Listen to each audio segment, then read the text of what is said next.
Let me start with one word. Music. I heard a band after work. Oh, that's a real answer already. You started before the freeze. Right. I usually build 12 words, then say none. Oh, your 12 invisible words need a holiday. Try one anchor word first. An anchor word starts the answer. Then I add one fact. Exactly. And your voice is moving. Let's test it inside a real office conversation. Okay, yesterday at the office, Maya asked about my weekend beside the printer. I was holding a blue folder, and the wall clock showed 4. I froze, looked at the floor, and missed my easy answer. Maya waited kindly, but my silence made the moment feel longer. Oh, I didn't know Maya asked you there. What answer was waiting behind that blue folder? Right, the answer was music. I went to River Hall on Saturday, met my cousin Ben, and heard a jazz band. My brain was writing a speech while the printer was finishing one page. Oh, the printer finished before your speech, so I'll change the plan. Start with music, then give only one fact. You heard a jazz band at River Hall.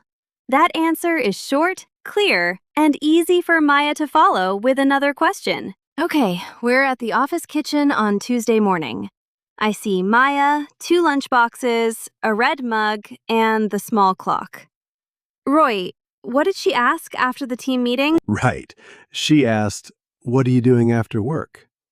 I was washing my spoon, the kettle was making noise, and my long answer was still getting dressed.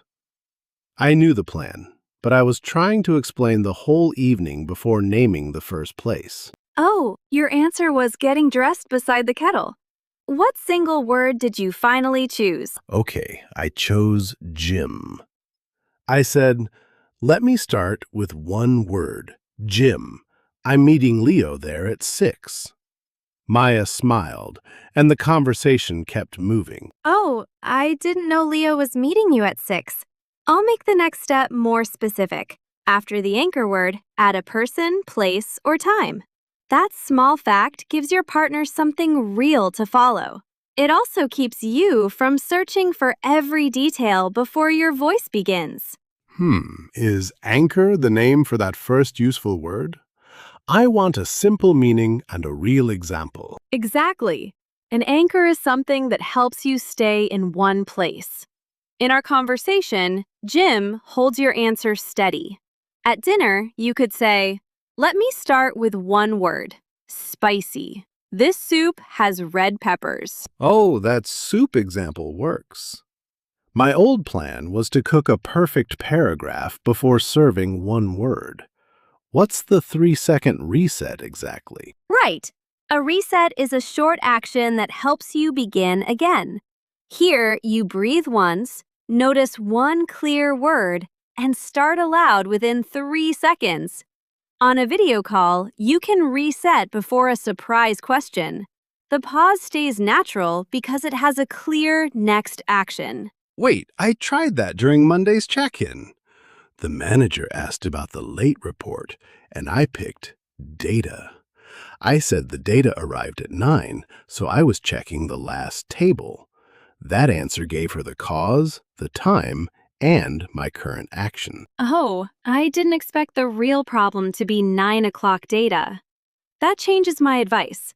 Your anchor should name the cause, not just the task. Data opened a clearer answer than report. Okay, choose one surprise question from today.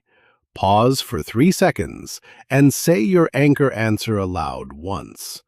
Then tell us in the comments, what kind of question makes you freeze in English? Okay, last Thursday evening, I was sitting at a language exchange in Green Cafe.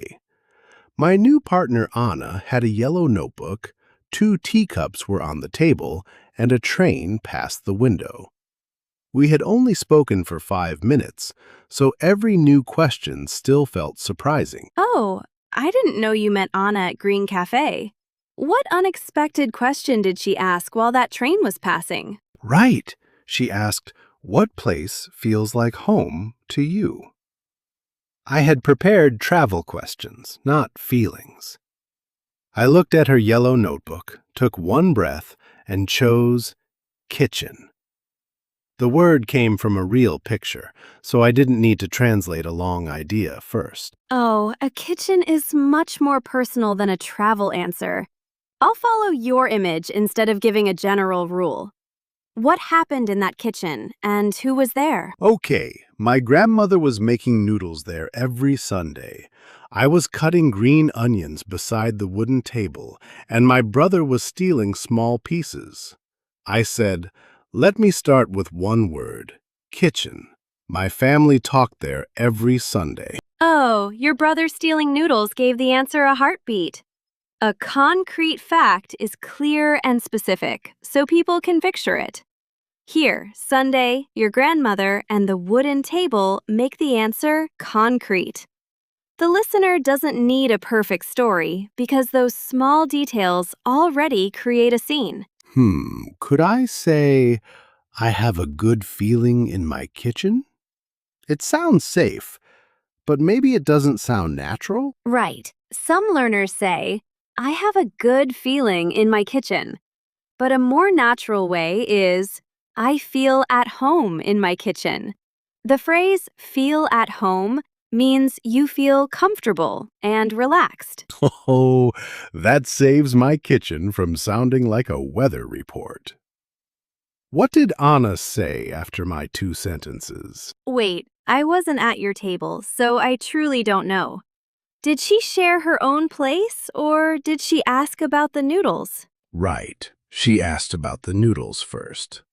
Then she said her balcony felt like home because her father had planted 3 small herbs there. We were comparing family places when the cafe lights started blinking. Oh, 3 herbs on a balcony is such a clear answer. I'll add one conversation skill. Use a follow-up like, what do you remember most about it? Your anchor word starts speaking, and a follow-up keeps both people moving.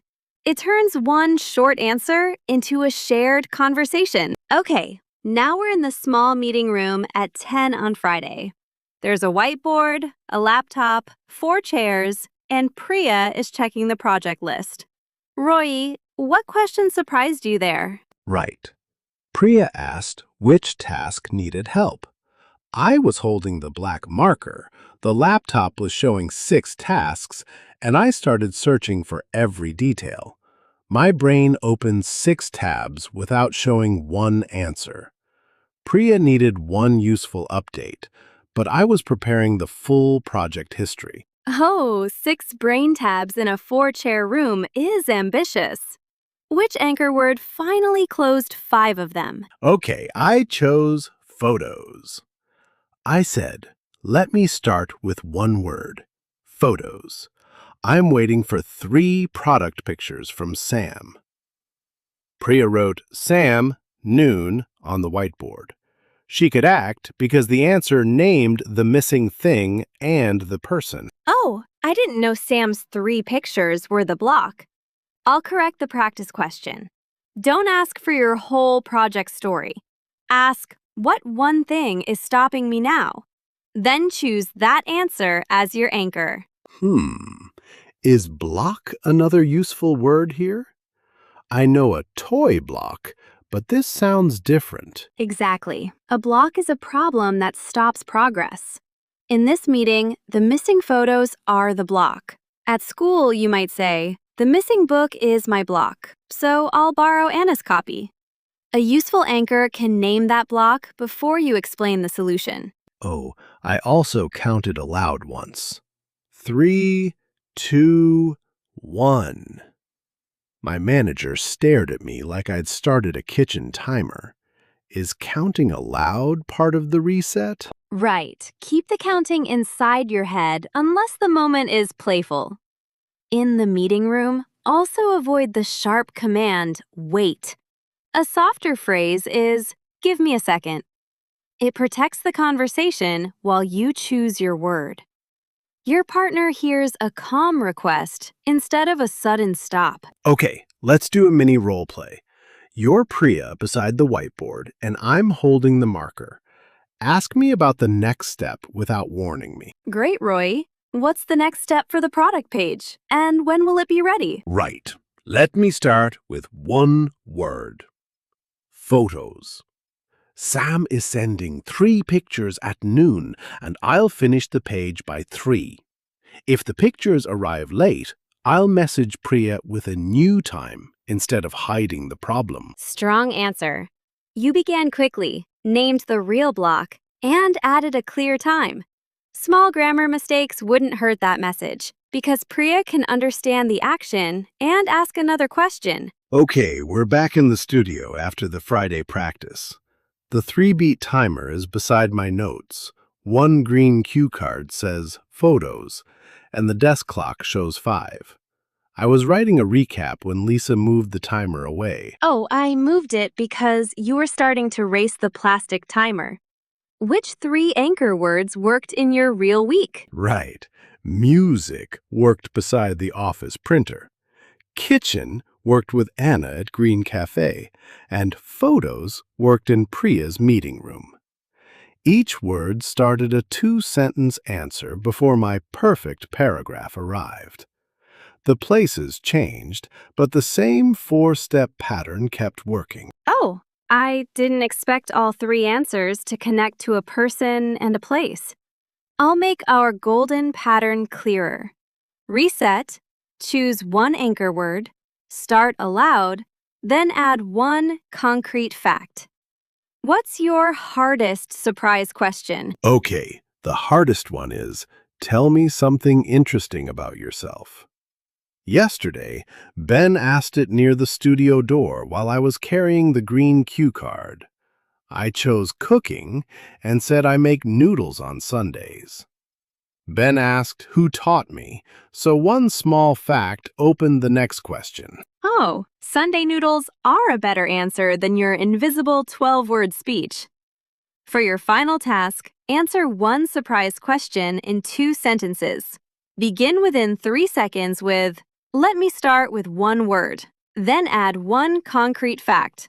Your second sentence can name a person, place, time, or object. Right, pause the video for more time if you need it.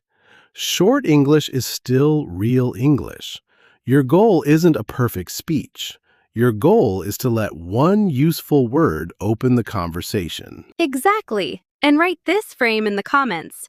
Let me start with one word. Bunt.